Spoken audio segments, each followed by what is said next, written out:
अस्सलामु अलैकुम वरहमतुल्लाहि वबरकातुह। अल्हम्दुलिल्लाहि रब्बिल आलमीन वल आक़िबतु लिल मुत्तक़ीन वला उद्वान इल्ला अलल ज़ालिमीन वस्सलातु वस्सलामु अल अतम्मानि अल अकमलानि अला मुहम्मदिन ख़ातमिन नबिय्यीन व अला आलिहि व सहबिहिल गुर्रिल मयामीन व मन तबिअहुम व ताबिईहिम बिइहसानिन इला यौमिद्दीन, अम्मा बअद। फ़अऊज़ु बिल्लाहि अस्समीइल अलीम मिनश शैतानिर रजीम मिन हमज़िही व नफ़्ख़िही व नफ़्सिही, बिस्मिल्लाहिर रहमानिर रहीम। इन्नल इंसाना लज़लूमुन कफ़्फ़ार। वक़ाल नबी सल्लल्लाहु अलैहि वसल्लम फ़ीमा सह्ह अन्हु अज़्ज़ुल्मु ज़ुलुमातुन यौमल क़ियामह।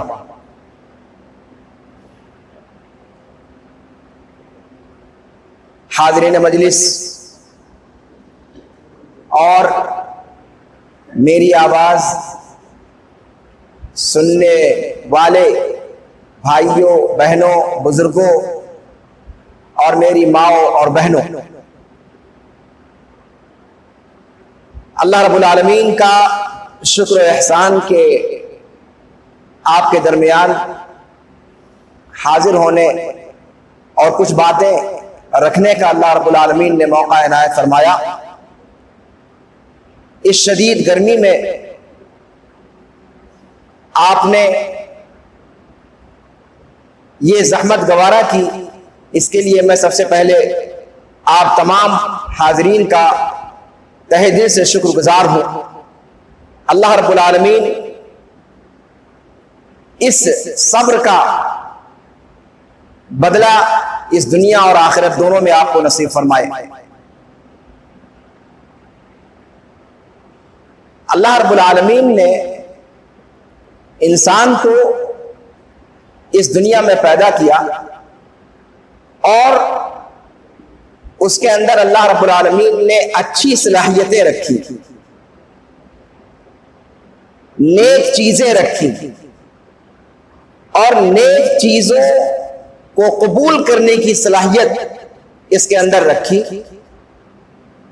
पैदाइशी तौर पर अल्लाह रब्बुल आलमीन फरमाता है कि फितरतल्लाहि अल्लती फतरा अन्नास अलैहा, यह अल्लाह की फितरत है जिस पर अल्लाह रब्बुल आलमीन ने लोगों को पैदा किया। और इन अच्छी सिफतों को अल्लाह रब्बुल आलमीन इंसान से चाहता यह है कि बंदा जिन नेक सिफतों को, जिन अच्छी सिफतों को अल्लाह ने उसे अता किया है, बंदा उन नेक सिफतों को, अच्छी सिफतों को अपने अंदर बरकरार रखे और उनमें लगातार बढ़ोतरी और इजाफा होता चला जाए। यह असल मकसूद है तख्लीक इंसानी से। लेकिन साथ में अल्लाह रब्बुल आलमीन ने इंसान के अंदर कुछ बुरे औसाफ भी रखे, पर वो बुरे औसाफ इंसान को इख्तियार दिया कि वो अपने नफ्स को उन बुरी सिफतों से बचाने की कोशिश करके वो अपने आप को उनसे दूर रख सकता है। और इसी कोशिश करने पर अल्लाह रब्बुल आलमीन ने अजर रखा है, सवाब रखा है। और इसी कशमकश पर जन्नत और जहन्नम का पूरा बाजार कायम है। जो इस कशमकश में, इस आजमाइश में खरा उतरता है वो जन्नत का हकदार करार पाता है, और जो इसमें खरा नहीं उतरता, अगर मुकम्मल तौर पर खरा नहीं उतरता तो फिर वो जहन्नम रसीद होता है। और अगर कुछ कोताहियां हैं तो फिर अपनी उन कोताहियों के एतबार से वो अपनी सजा भुगतता है या अल्लाह रब्बुल आलमीन के दामन आफ में जगह पाता है। वो बुरी सिफतें जो इंसान के अंदर पाई जाती है, उनमें से एक अहम सिफत है जुल्म की सिफत। और ये जुल्म की सिफत इंतहा दर्जे मायूब, इंतहा दर्जे बुरी और नाकाबिल कबूल है। लेकिन इंसान बहुत कम ऐसा होता है कि इस बुरी सिफत से अपने आप को बचा ले जाए। जाहिली शायर अरब का एक गुजरा है ज़ुहैर इब्न अबी सुलमा। जुल्म के फलसफे को उसने बयान करते हुए अपनी शायरी में कहा कि दुनिया का दस्तूर यह है, अगर आप कहते हो कि जुल्म ना करो, कहा कि अगर जुल्म नहीं करेगा बंदा तो जी ही नहीं सकता। जाहिली दौर का फलसफा क्या था कि वमन लम यज़लिमिन नासा युज़लम, अगर जीना है तो जुल्म करो या फिर जुल्म सहने के लिए तैयार रहो। यानी दो ही रास्ता है, या तो आप जुल्म सहने के लिए तैयार रहो, और अगर जुल्म सहना नहीं चाहते हो तो फिर जुल्म तुम्हें करना ही चाहिए। जुल्म के बगैर इज्जत की जिंदगी तुम गुजार नहीं सकते। लेकिन यह जाहिली दौर का फलसफा है। इस्लाम ने आकर के मुसलमानों को सबसे पहली बात यह तालीम दी कि देखो, जुल्म ये अच्छी सिफत नहीं। जुल्म इससे भला कभी नहीं हो सकता इंसान का, और अल्लाह रब्बुल आलमीन ना जुल्म करता है और ना जुल्म करने की इजाजत देता है। कुरान में अल्लाह रब्बुल आलमीन फरमाता है, इन्नल्लाह ला यज़लिमु मिस्काल ज़र्रा, अल्लाह रब्बुल आलमीन रत्ती माशा बराबर भी जुल्म नहीं करता। हदीस कुदसी में इमाम मुस्लिम ने जो रिवायत नकल की है, उसमें अल्लाह रब्बुल आलमीन फरमाता है, या इबादी इन्नी हर्रमतु ज़ुल्म अला नफ्सी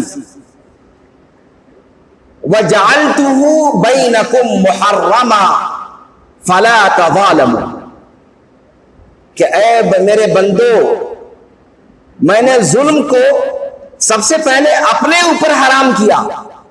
अल्लाह रब्बुल आलमीन फरमाता है कि जुल्म को मैंने सबसे पहले, इन्नी हर्रमतु ज़ुल्म अला नफ्सी, मैंने जुल्म को अपने ऊपर हराम करार दे दिया है, और इसे तुम्हारे दरमियान भी हराम करार दे दिया है। वजअलतुहु बैनकुम मुहर्रमा, और इसे तुम्हारे दरमियान भी हराम करार दे दिया है। फला तज़ालमू, तो एक दूसरे पर जुल्म और ज्यादती ना करो।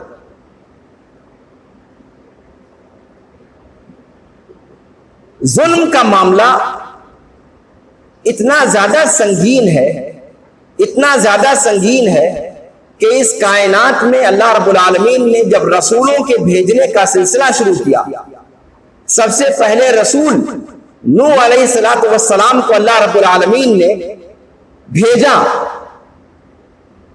तो नूह अलैहिस्सलातु वस्सलाम की जुबान पर अल्लाह रब्बुल आलमीन ने जुल्म करने वालों के लिए बद्दुआ दिलवाई। आप कुरान करीम के अंदर पढ़िए, नूह अलैहिस्सलातु वस्सलाम जो अल्लाह के पहले रसूल थे, उन्होंने कहा, वला तज़िदिज़ ज़ालिमीन इल्ला तबारा, ऐ ला, तू जालिमों को सिवाय हलाकत और बर्बादी के किसी और चीज में इजाफा न कर, उन्हें बर्बाद कर। क्यों? आखिर जुल्म की इतनी ज्यादा मजम्मत और इतना ज्यादा ये बुरी सिफत क्यों है? कभी गौर किया हमने और आपने? जुल्म जिस समाज के अंदर पाया जाता है, उस समाज के अंदर अकदार का जनाजा निकल जाता है, बस्तियां हलाक व बर्बाद हो जाती हैं, कौमें नेस्तो नाबूद हो जाती हैं, अमनो अमान उठ जाता है, कमजोर तबकात पिस कर रह जाते हैं। अल्लाह रब्बुल आलमीन उन्हें उनके अंदर से अमन व अमान, चैन और सुकून को गारत कर देता है। कुरान करीम को अगर आप पढ़ें तो आपको अंदाजा होगा कि अल्लाह रब्बुल आलमीन ने कुरान के अंदर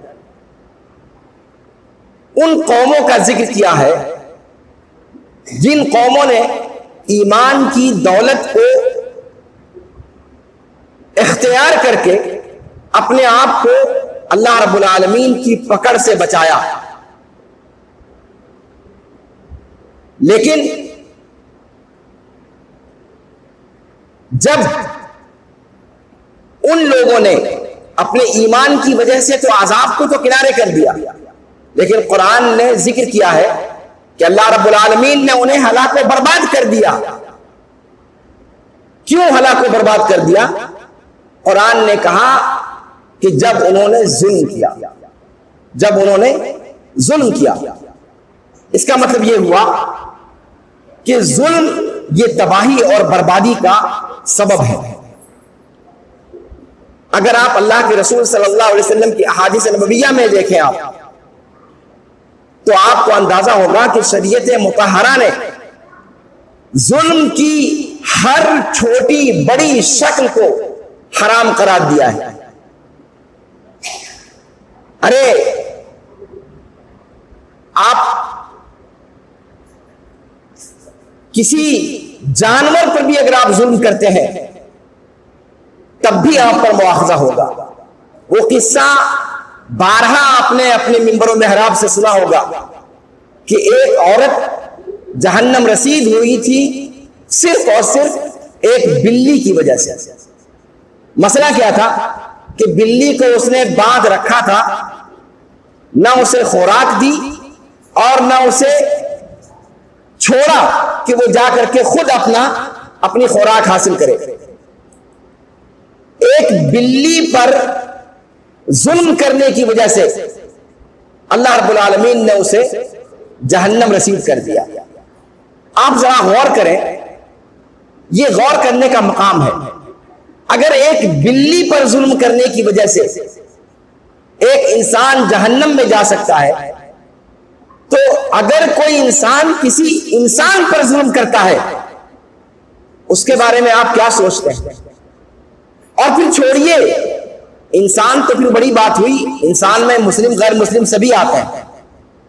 अगर वो जुल्म किसी मुसलमान पर कोई करता है, अगर कोई मुसलमान शख्स किसी मुसलमान पर जुल्म करता है, अगर बिल्ली पर जुल्म करता है तो जहन्नम नसीब होता है। अगर इंसान पर करेगा तो क्या होगा, ये आप खुद सोच लीजिए। और इंसान छोड़िए, उससे भी आगे बढ़कर किसी मुसलमान पर जुल्म करता है, उसके बारे में उसका अंजाम क्या होगा? समझ में आ रही है आपको हमारी बात? अगर एक जानवर, मामूली जानवर, अगर उस पर जुल्म की सजा जहन्नम है, तो फिर इंसान पर किए जाने वाले जुल्म की सजा क्या होगी? आप तसव्वुर करें ना, जहन्नम से बढ़कर भी कोई चीज है? अगर बिल्ली पर जुल्म ढाने की वजह से जहन्नम सजा है, तो इंसान पर जुल्म करने की वजह से क्या सजा होगी? और फिर अगर वो मजलूम कोई मुसलमान है, तो फिर उसकी सजा क्या होगी?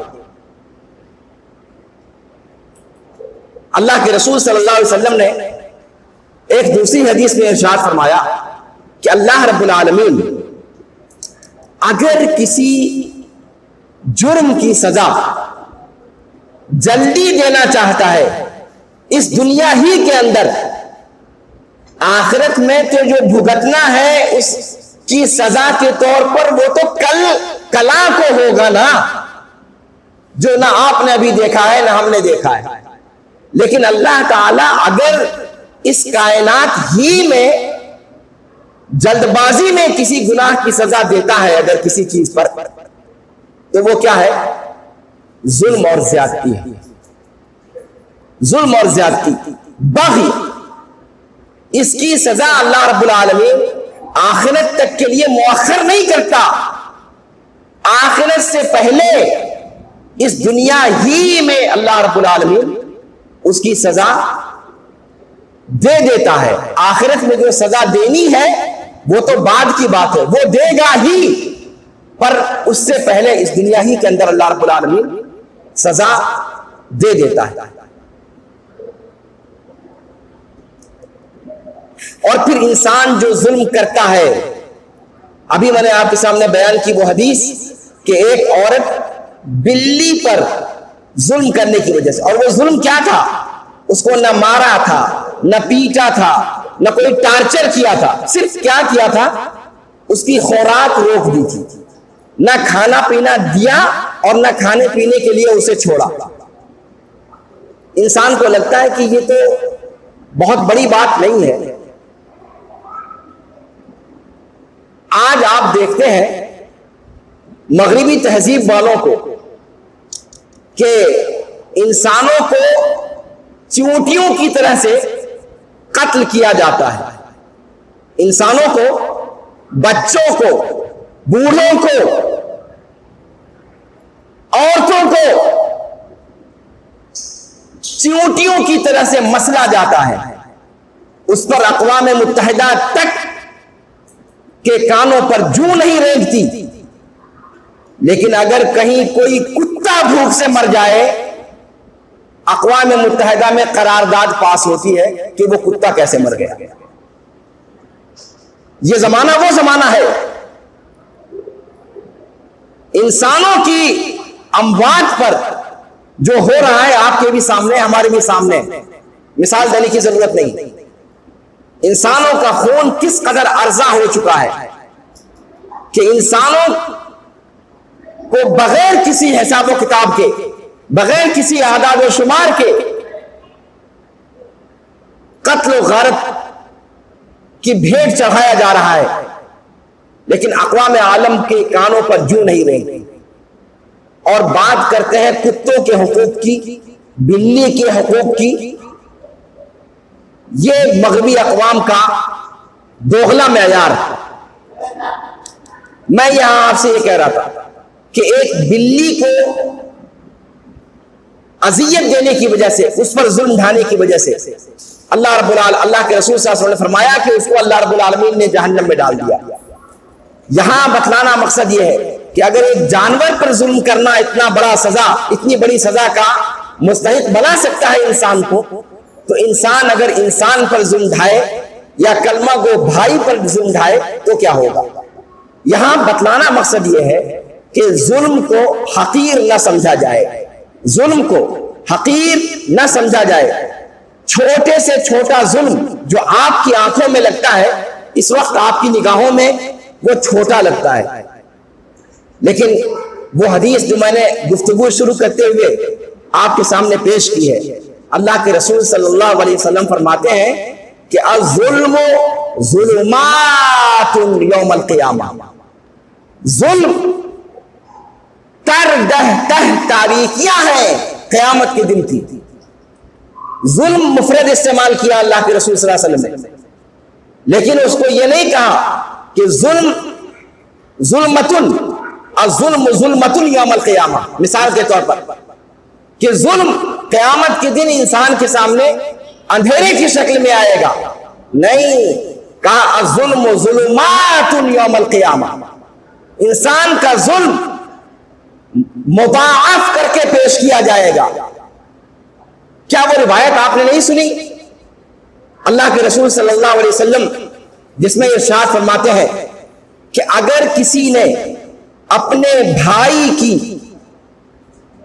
नाजायज तौर पर एक बालिश्त जमीन अगर हड़प ली, कितनी, एक बालिश्त, शिबरम मिनल अर्द, अल्लाह के रसूल सल्लल्लाहु अलैहि वसल्लम के अल्फाज हैं कि अगर किसी ने एक बालिश्त जमीन अपने किसी भाई की नाजायज जुल्म के तौर पर ले ली, क्या उसकी सजा बताई गई है? याद है आप लोगों को? कोई पूरा करेगा इस हदीस को? कोई पूरी कर सकता है? क्या सजा बताई है उसकी? अगर किसी ने अपने किसी भाई की जमीन पर नाजायज तौर पर सिर्फ एक बारिश से क्या होता है, लेकिन हमारा फायदा हो जाएगा, उसमें रास्ता निकाल लेंगे। या किसी और नाम पर 10 फीट के कमरे बना रहे हैं, एक कमरा हमारा 8 फीट का बन जा रहा है या 9 फीट का बन जा रहा है, 1 फीट जमीन ले लेंगे, क्या मसला होगा, हमारे कमरे बराबर हो जाएंगे। एक बालिश्त जमीन अपने भाई की नाजायज कब्जा कर लिया, क्या है उसकी सजा? अल्लाह के रसूल सल्लल्लाहु अलैहि वसल्लम फरमाते हैं कि 7 जमीनों का तौक उस बंदे के गले में डाला जाएगा। कितनी जमीनों का? 7 जमीनों का। शरीयत मुतहरा हमें बतलाती है कि जिस तरह आसमान 7 है, उस तरीके से जमीनें भी 7 हैं। जमीनों के 7 दरकात हैं, 7 तबके हैं। जो जमीन आपने कब्जा की है वो सिर्फ ऊपर की जमीन है जिस पे आप घर बनाते हैं या खेती करते हैं, लेकिन वो जमीन अपनी नीचे की सारी तहों को शामिल करते हुए उन 7 तबके की जो जमीन एक एक बारिश की निकल रही है, उन सारी जमीनों का तौक आपके गले में डाला जाएगा। कहिए जुल्म तो बड़ा थोड़ा सा था, ज्यादती तो बहुत मामूली थी, एक बारिश, लेकिन सजा क्या है? और ये सही रिवायत है, ये मैं आपको कोई इल्हाम या किस्से कहानी या हिकायतें नहीं सुना रहा हूं। ये अल्लाह के रसूल सल्लल्लाहु अलैहि वसल्लम के सही फरामीन है जो मैं आपके सामने रख रहा हूं। कहा कि अगर किसी ने अपने किसी भाई की एक बालिश्त जमीन कब्जा कर ली नाजायज तौर पर, जुल्म के तौर पर, कयामत के दिन 7 जमीनों का तौक उसको पहनाया जाएगा। सुभान अल्लाह, यह है जुल्म की खतरनाकी। आज हमने जुल्म को बहुत मामूली समझ रखा है। अपने किसी भाई के ऊपर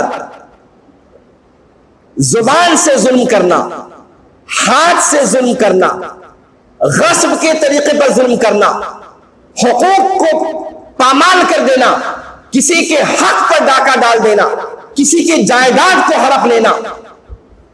और औरतों के अंदर जुल्म की तो और सारी शक्लें पाई जाती हैं। अगर सबको शुमार करने बैठे तो क्या इसकी शक्लों का कोई और छोर मिलेगा? लेकिन हम इनको मामूली समझते हैं, मामूली समझते हैं कि ये तो आमतौर से सबके यहां होता है। मेरे भाई और मेरी बहनों और बुजुर्गों, इस दुनिया में दूसरों को देख करके आप अपने आमाल को ना इख्तियार करें। अल्लाह की कसम, जिस दिन आपकी आंख बंद हुई आपकी कयामत कायम हो जाएगी। आप जानते हैं कि कयामत 2 है। कयामत कितनी है? 2 है। एक कयामत हर इंसान की अपनी कयामत है और वो उसी दिन कायम हो जाती है जिस दिन वो इस दुनिया से रुखसत होता है, जिस दिन उसकी मौत होती है। उसकी कयामत हो गई कायम, वो पहुंच गया अपनी कयामत में। और एक कयामत वो है जो सारी कायनात पर आने वाली है, जिसका अल्लाह रब्बुल आलमीन ने वक्त किसी को बताया नहीं है।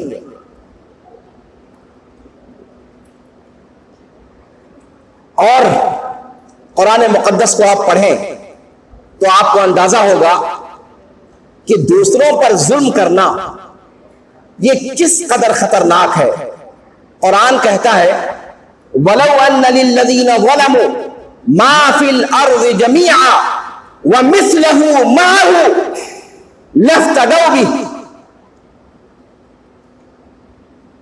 कि जिस शख्स ने, वो लोग जिन्होंने जुल्म किया, वो क़यामत के दिन चाहेंगे कि जिस दुनिया के लिए, जिस जायदाद के लिए, जिस जमीन के लिए, जिस माल और दौलत के लिए उन्होंने इस दुनिया में जुल्म किया, वो चाहेंगे कि पूरी की पूरी दुनिया किसी को दे दें पूरी दुनिया अगर उनको मिल्कियत दे दी जाए तो वो पूरी दुनिया छोड़ने को तैयार हो जाएंगे कि ले लो और हमारी जान बख्श दो, हमारा उस जुल्म का जो अजाब है उस अजाब से हमें हमारी जान छूट जाए। लेकिन क्या सिर्फ दुनिया देकर, सिर्फ पूरी रुए जमीन देकर के? कहा नहीं, ये पूरी की पूरी कायनात, पूरी की पूरी दुनिया, पूरी की पूरी जमीनें इस दुनिया की, इनको भी दे दे और इन जैसी एक और कायनात उसको अगर अता कर दी जाए, यानी दो दुनिया, पूरी पूरी दुनिया वो अपनी जान के फिदिये में दे दे और इस जुल्म के अजाब से वो छूट जाए, उसका फिदिया हो जाए। आप तसव्वुर करें, ये पूरी दुनिया कहा जा रहा है, माफिल अर्द, इस रुए जमीन पर जितना कुछ है, जितना कुछ है, आपका घर, आपका गांव, आपका मोहल्ला, आपका समाज नहीं कहा जा रहा है, माफिल अर्द। और अर्ज के अंदर सारे के सारे बर्रे आजम आ गए, सारे बर, सारे बहर, सारी फजाएं सब इसके अंदर आ गई। माफिल अर्द, जो कुछ इस जमीन पर है वो पूरे का पूरा फिदिये में दे दे और इस जैसी एक और जमीन मां अपने साजो सामान के, उन दोनों को वो हिबा कर दे, फिदिये में दे दे और उसकी जान छूट जाए, उसकी गुलो खलासी हो जाए। लेकिन क्या जालिम का ये सोचना उसके लिए फायदा बख्श होगा? उस दुनिया में फायदा बख्श नहीं होगा, वहां ये फायदा बख्श नहीं होगा।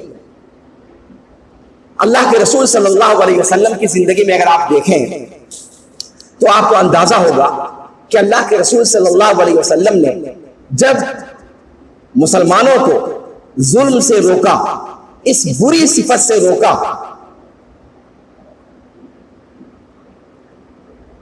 इमाम इब्नुल जौज़ी रहमहुल्लाह कहते हैं, इस मौके पर एक चीज मैं जिक्र करूं उनका कौल, कहते हैं कि गुनाह तो सारे बुरे हैं, गुनाह तो, मासियतें तो सब की सब बुरी हैं, लेकिन जुल्म सबसे ज्यादा बुरा गुनाह है। क्यों? इसलिए कि ये उन पर किया जाता है जो बेचारे मजलूम अपना बचाव कर सकने की पोजीशन में नहीं होते, जो कमजोर होते हैं, जो आपके कहर को बर्दाश्त करने पर मजबूर होते हैं। इसलिए कि अगर ऐसा नहीं होगा तो आप जुल्म कर ही नहीं पाएंगे। अगर आपसे ताकतवर कोई होगा, आप एक थप्पड़ लगाएंगे तो सामने से दो घूंसा कर देगा। अगर आप उसकी एक अंगुली तोड़ेंगे वो आपका पांव तोड़ देगा। वहां आप जुल्म नहीं कर सकते। जुल्म इंसान कहां करता है? जहां सामने वाला कमजोर है। तो कहा कि सबसे बुरी मासियत है ये। इमाम इब्न तैमिया रहमहुल्लाह का एक कौल आजकल में निगाह से गुजरा है, बड़ा कीमती कौल है, जो इंसान की फितरत को दर्शाता है। इमाम इब्न तैमिया कहते हैं कि जुल्म और सरकशी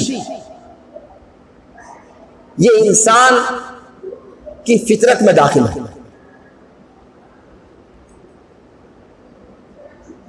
फर्क यह है कि फिरौन को अल्लाह ताला ने मौका दिया, कुदरत अता की कि वो अपने जुल्म को लागू कर सके, उसने लागू कर दिया।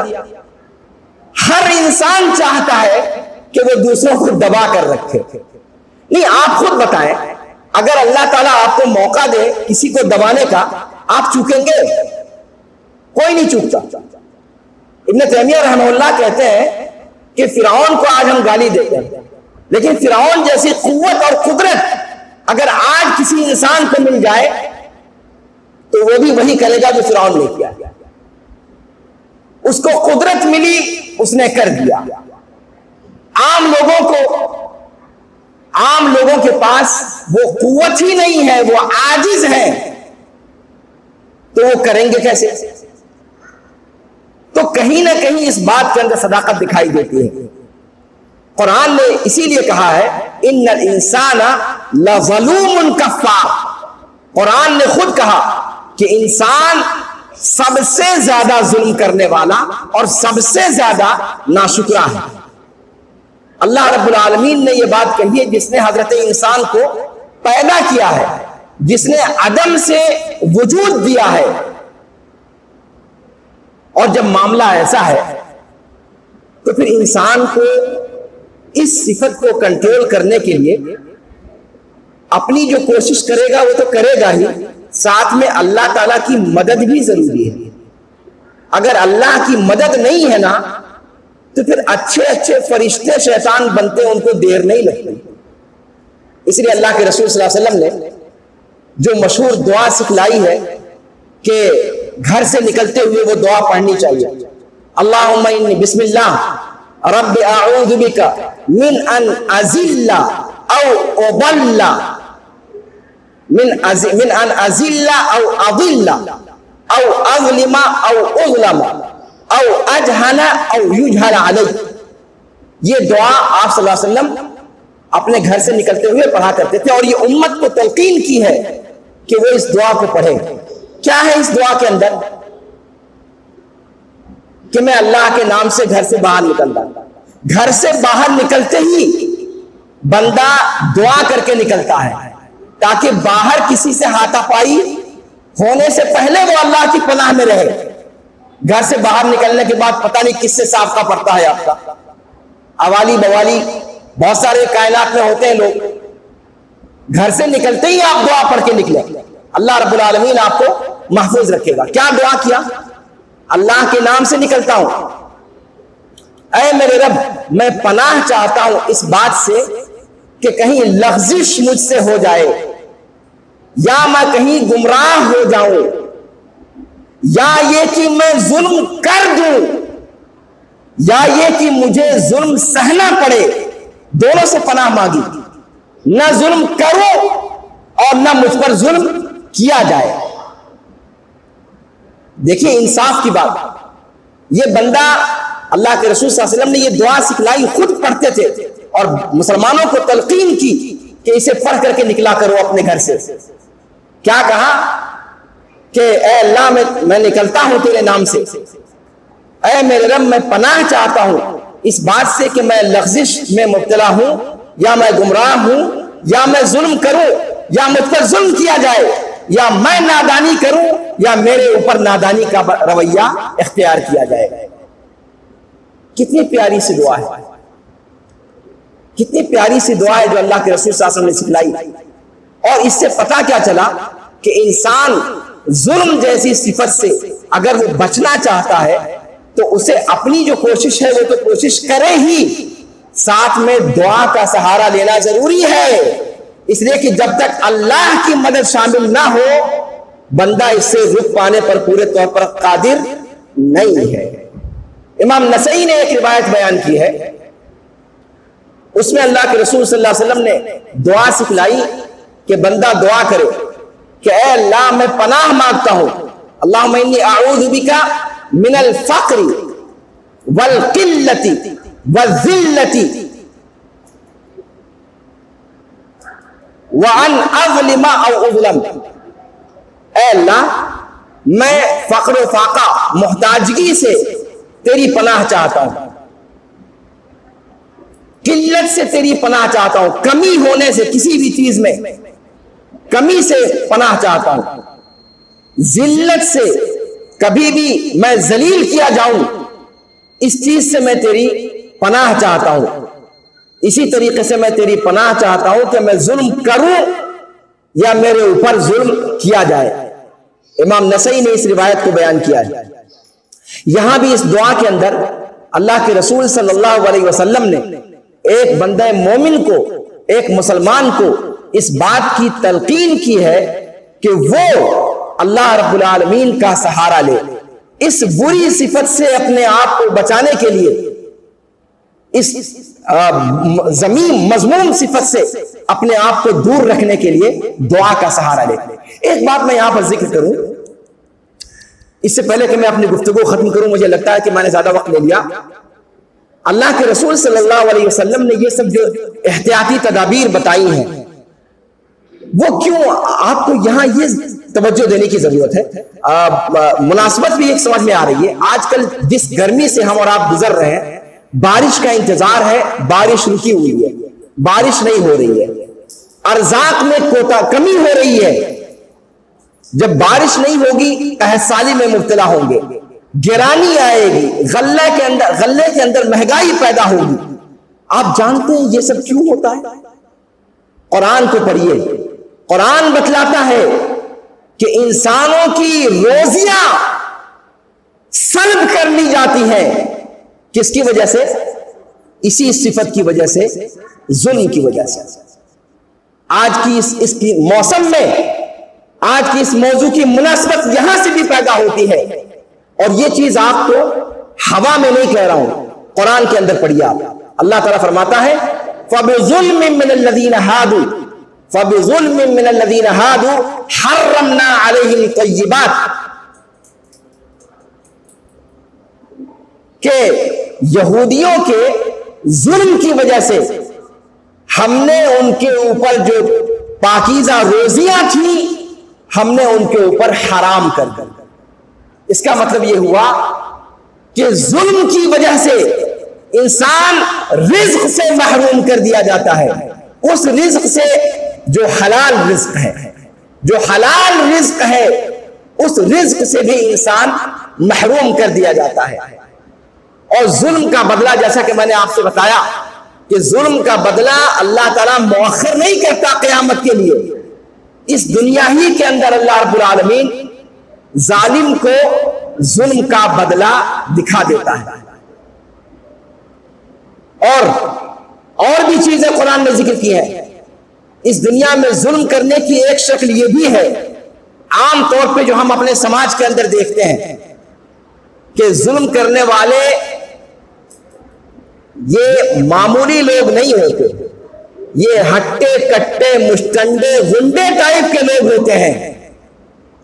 और उनके हवारी मवारी भी होते हैं जो जुल्म और ज्यादती पर उनका ताउन करते हैं, उनके दस्ते बाजू बनते हैं, यह समझ करके कि इससे उनका भला हो जाएगा। आप अंदाजा लगाएं, ये जो वईदें सुनाई गई हैं, इसमें सारे के सारे लोग गिरफ्त में आएंगे। जो अफराद भी जुल्म के अंदर शामिल हैं, वो सारे के सारे लोग उसके अंदर गिरफ्त में आएंगे। एक बात।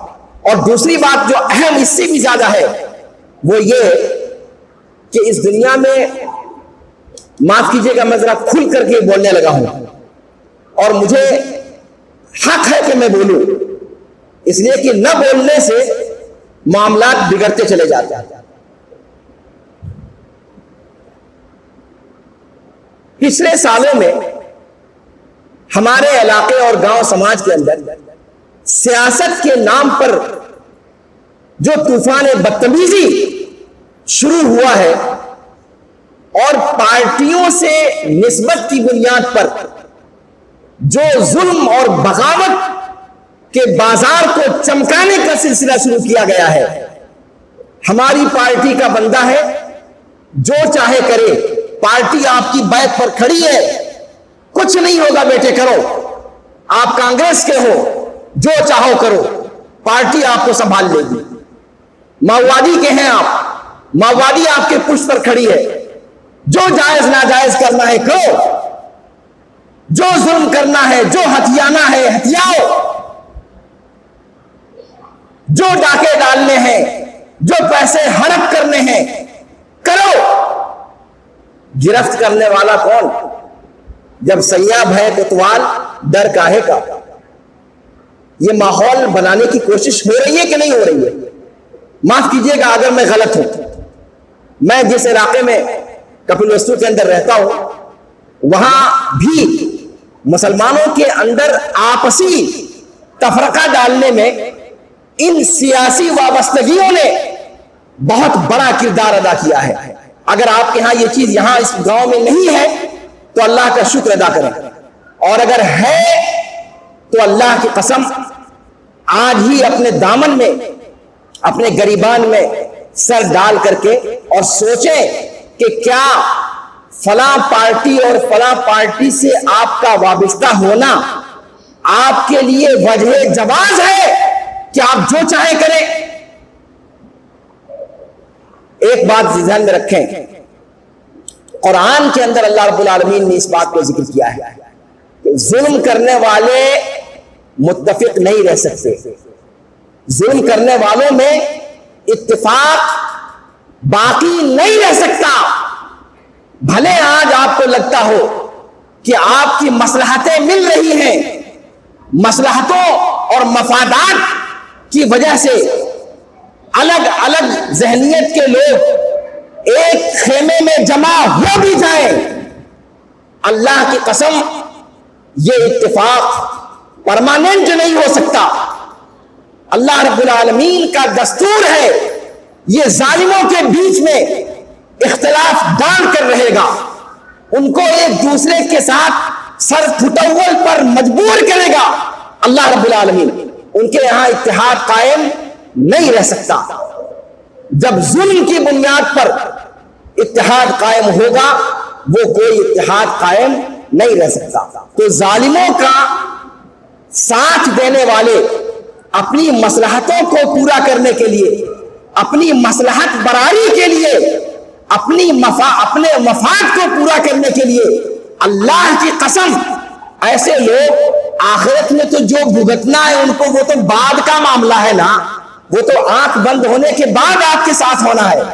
इस दुनिया में भी अल्लाह ताला कर सकता है अगर जल्दी करना चाहे, जैसा कि आपको मैंने हदीस पेश की, लेकिन आम तौर पर आखिरत में उसकी सजा आपके सामने आएगी अगर दुनिया के अंदर नहीं आती। अल्लाह रब्बुल आलमीन जालिमों को इस दुनिया ही में दबोच लेता है और कम लोग होते हैं कि जिसको अल्लाह ताला ढील देता है आखिरत तक के लिए। तो ये तो अल्लाह की जो गिरफ्त है वो अपनी जगह पर। दूसरे ये कि जिन मसलहतों की बुनियाद पर आपने ये सब सौदा मंजूर किया है, अपने मुस्लिम भाई के खिलाफ जुल्म और नाहक ज्यादती करने के लिए आपका नफ्स आपको तैयार करता है ना, ये इत्तेफाक कायम नहीं रहने वाला है। इसी दुनिया में अल्लाह ताला आपके दरमियान फूट डाल देगा और आपके मफादात इसी दुनिया में अल्लाह ताला उसको पारा पारा करके रख देगा। इसलिए अल्लाह के लिए होश के नाखुन लें, जुल्म से अपने आप को बचाएं।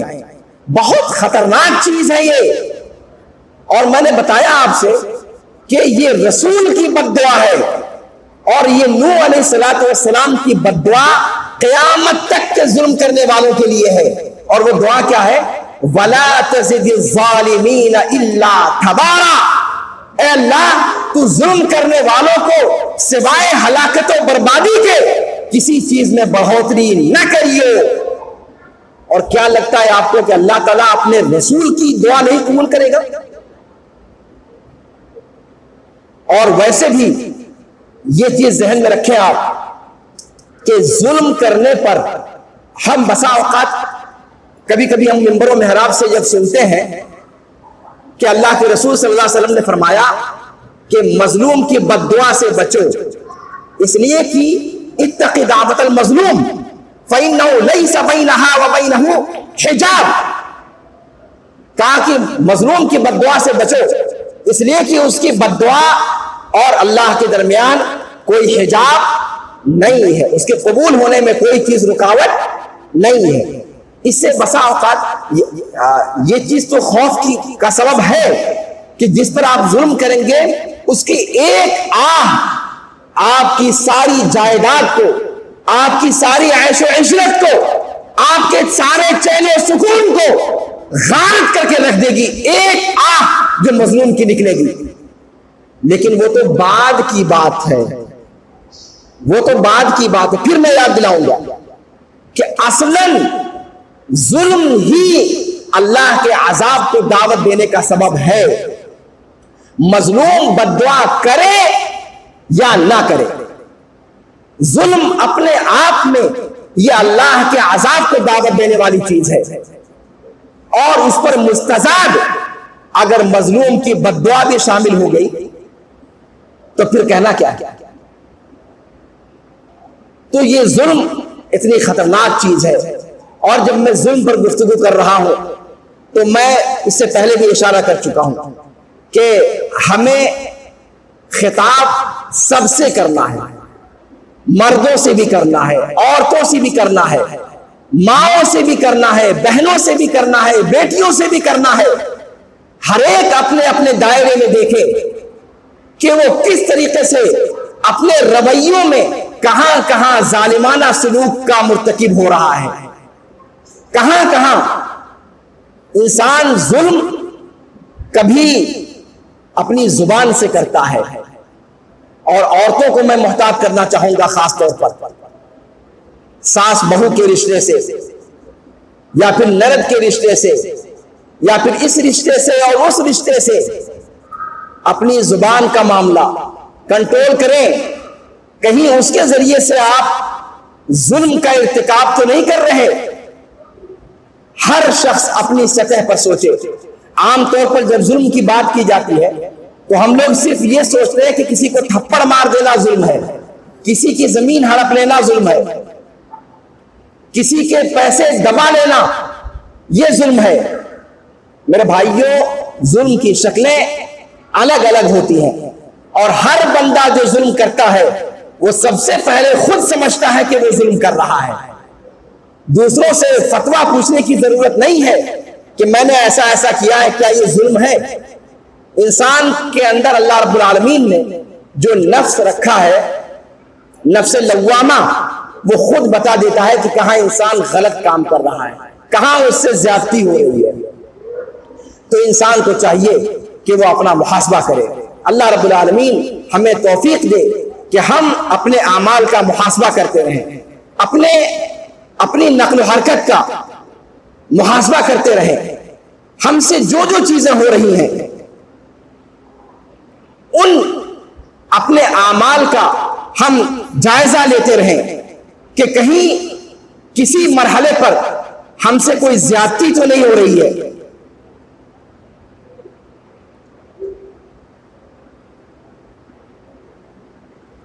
अल्लाह के रसूल सल्लल्लाहु अलैहि वसल्लम ने अपनी एक रिवायत में, एक और रिवायत में आपके सामने पेश करके अपनी बात खत्म करूंगा।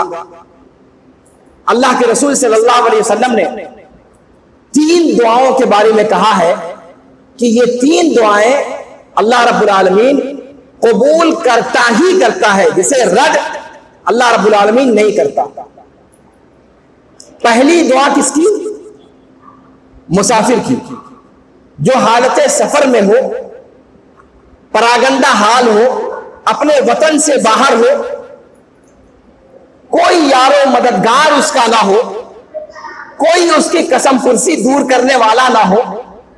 ऐसी बेयारो मददगार की हालत, यानी इस कसम पुरसी की हालत में की हुई दुआ, मुसाफरत की हालत में की हुई दुआ अल्लाह रब्बुल आलमीन रद्द नहीं करता।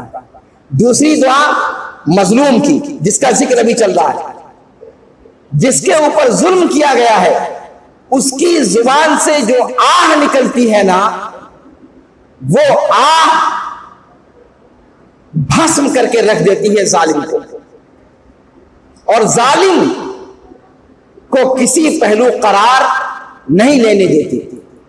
और तीसरी दुआ वालिदैन की अपनी औलाद के ताल्लुक से।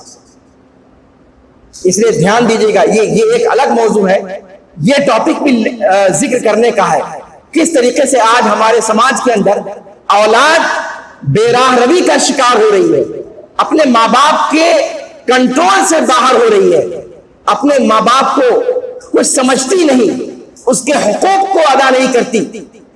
ये चीज जहन में रखें कि औलाद के हक में वालिदैन की हुई दुआ अल्लाह रब्बुल आलमीन रद्द नहीं करता।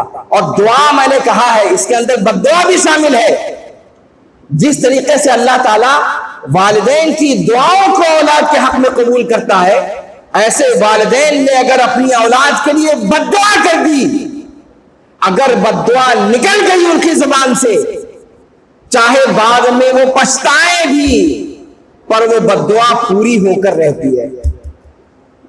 इसके लिए मिसाल की जरूरत तो नहीं है ना। याद है किसी को जब एक मां ने आर्जी तौर पर गुस्सा होकर के अपने बेटे को बद्दुआ दे दी थी, और बेटा वो जो इबादत गुजार, जाहिद, मुत्तकी, परहेजगार, 100 माह के अंदर 24 घंटा रहने वाला, किस्सा तो सुना ही होगा ना आपने। मां ने आकर के बेटे को आवाज दी, बेटा अल्लाह की बारगाह में नमाज में मशगूल था, इबादत में मशगूल था, जवाब नहीं दिया। मां ने 3 बार आवाज लगाई, बेटे की तरफ से जवाब नहीं मिला, मां की जुबान से बद्दुआ निकल गई।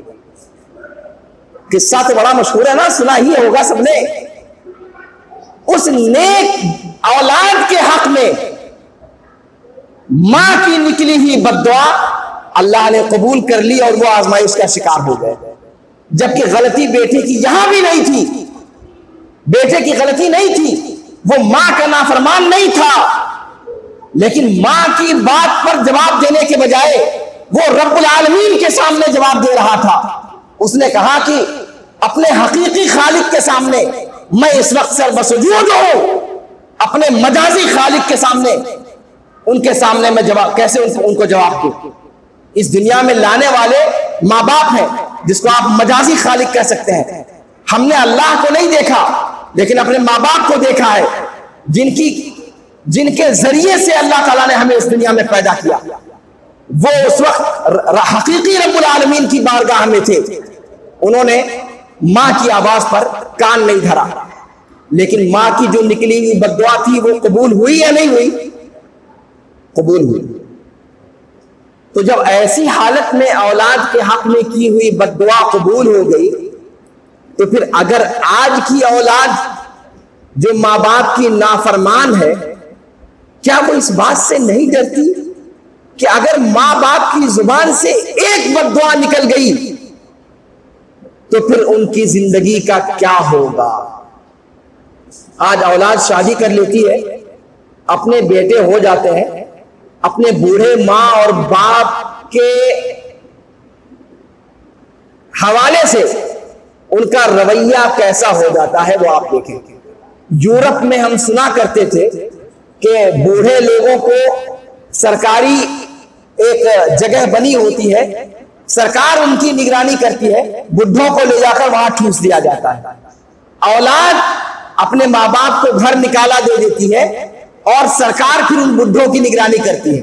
जैसे यतीम खाने होते हैं वैसे ओल्ड हाउस होते हैं जहां पर उन बुढ़ों को सरकार पालती है। सुना करते थे, कहते थे कि भैया ऐसा कैसे हो सकता है, वो लोग इंसान है या कुत्ते बंदर हैं।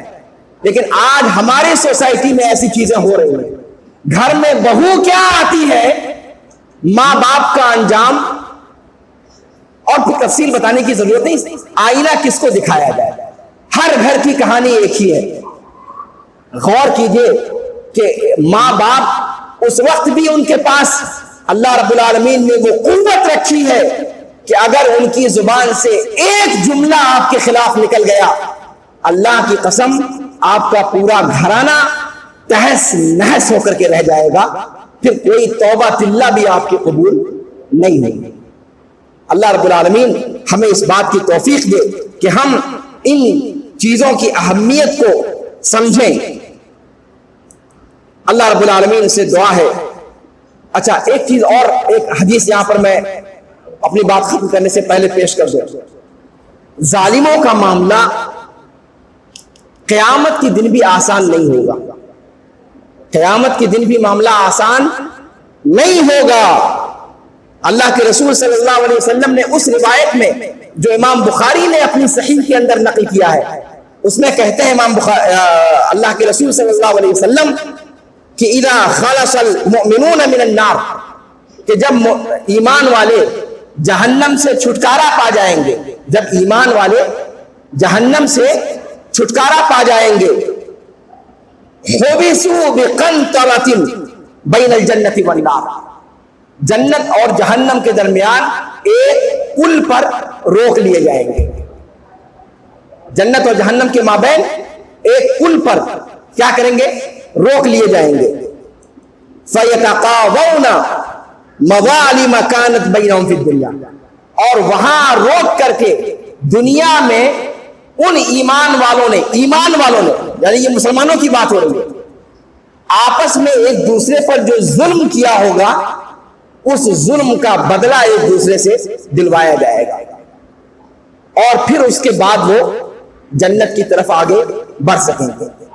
ये जुल्म की खतरनाकी है कि अल्लाह रब्बुल आलमीन जहन्नम से निजात के बाद अगले एक मरहले पर फिर उन्हें रुकवाएगा और जब तक जुल्म जालिम को मजलूम को जालिम की तरफ से बदला नहीं दिलवा देगा तब तक उनको आगे जाने की इजाजत नहीं होगी। यह है जुल्म का अंजाम।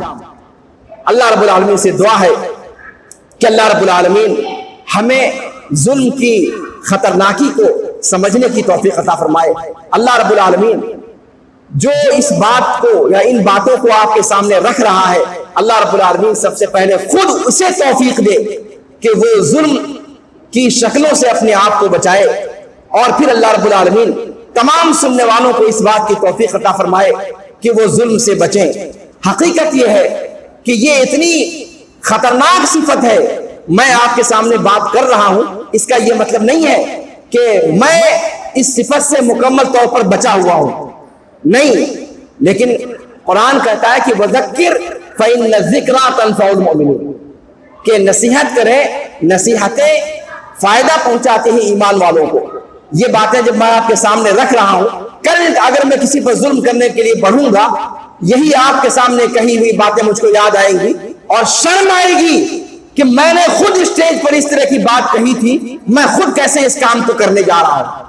तो अल्लाह रब्बुल आलमीन सबसे पहले मुझे जुल्म से बचने की तौफीक अता फरमाए और फिर उसके बाद अल्लाह रब्बुल आलमीन आप सभी लोगों को, जितने लोग भी इस आवाज को सुन रहे हैं, जहां जहां से इस आवाज को सुन रहे हैं, अल्लाह रब्बुल आलमीन उन सबको तौफीक दे कि जुल्म जैसी बुरी खसलत से अपने आप को बचाएं, अपने आप को अदल और इंसाफ का आदी बनाएं। अल्लाह रब्बुल आलमीन अदल और इंसाफ को पसंद करता है। अल्लाह रब्बुल आलमीन जालिमों को पसंद नहीं करता। अल्लाह रब्बुल आलमीन जुल्म करने वालों से मोहब्बत नहीं करता। कुरान करीम में अल्लाह रब्बुल आलमीन ने जगह जगह इस बात को कहा है। अल्लाह रब्बुल आलमीन हर किस्म के जुल्म और तअद्दी से हमें महफूज रखे। अल्लाह रब्बुल आलमीन हमें समाज के अंदर हर बड़े को छोटे के हुकूक को समझने की तौफीक अता फरमाए और छोटों को बड़ों के हुकूक समझने की तौफीक अता फरमाए।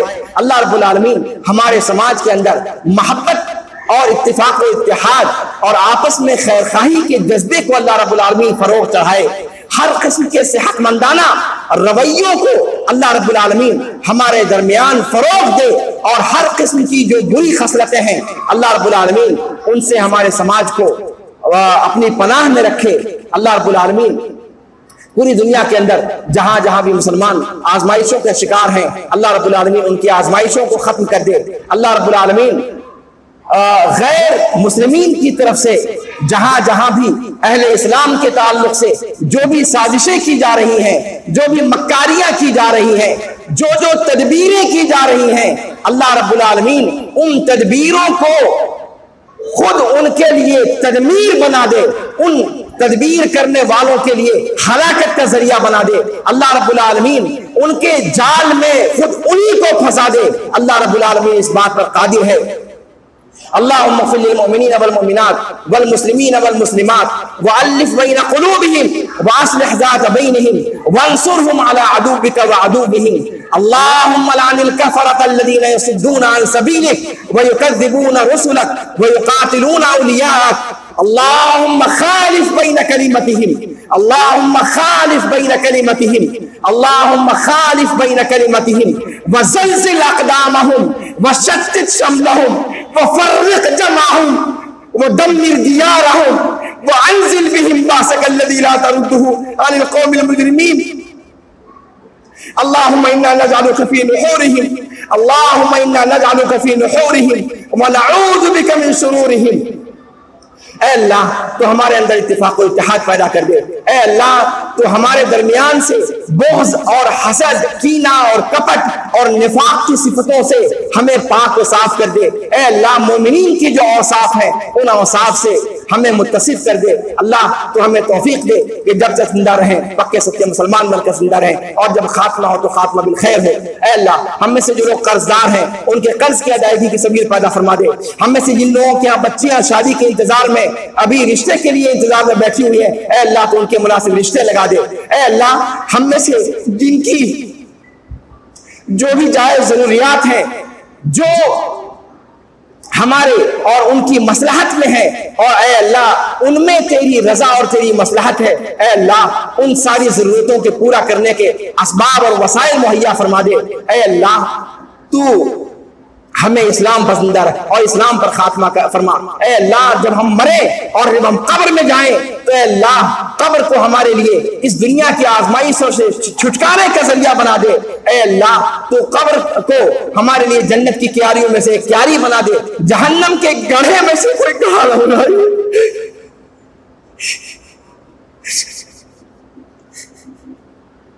ऐ अल्लाह, तो हमारी मौत को हमारी आजमाइशों के खात्मे का पहला दिन बना दे। ऐ अल्लाह, उसके बाद फिर हमारे ऊपर किसी किस्म की आजमाइश ना आए।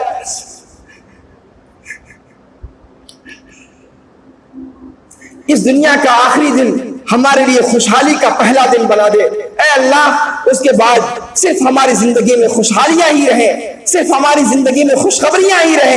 ऐ अल्लाह, उसके बाद हमारी जिंदगी में कोई तकलीफ दे घड़ी ना आए। ऐ अल्लाह, सिर्फ इस दुनिया के अंदर जो भी है, जैसा भी है, इस दुनिया की आजमाइशों को हमारे लिए आखिरी आजमाइश बना दे, और इस दुनिया के अंदर भी हमारी आजमाइशों से ऐ अल्लाह तो हमारे आजमाइशों को टाल दे, आजमाइशों से हमें दूर रख। ऐ बारे इलाहा, हम नहायत कमजोर हैं, निहायत नातवा है।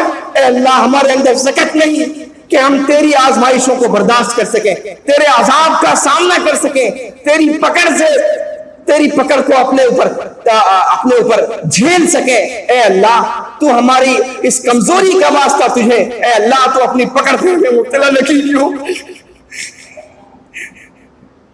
ऐ अल्लाह, हमसे जुल्म हुए हैं, हम जालिम हैं, हम गुनहगार हैं, हाँ हर लहजा हमसे गुनाह होते हैं, लेकिन ऐ अल्लाह तू गफूर रहीम है। ऐ अल्लाह तू तव्वाब है। ऐ अल्लाह तू गफ्फार है।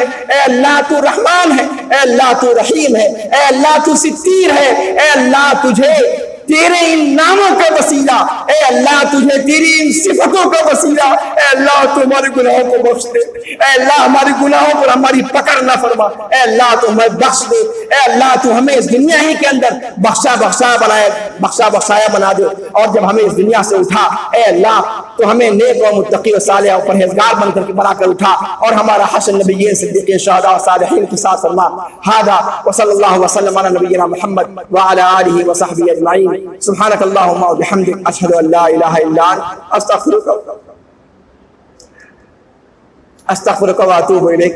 व सल्लल्लाहु वसल्लम अला नबिय्यिना मुहम्मद व अला आलिहि व सहबिहि अजमाइन। वस्सलामु अलैकुम व रहमतुल्लाहि व बरकातुहू।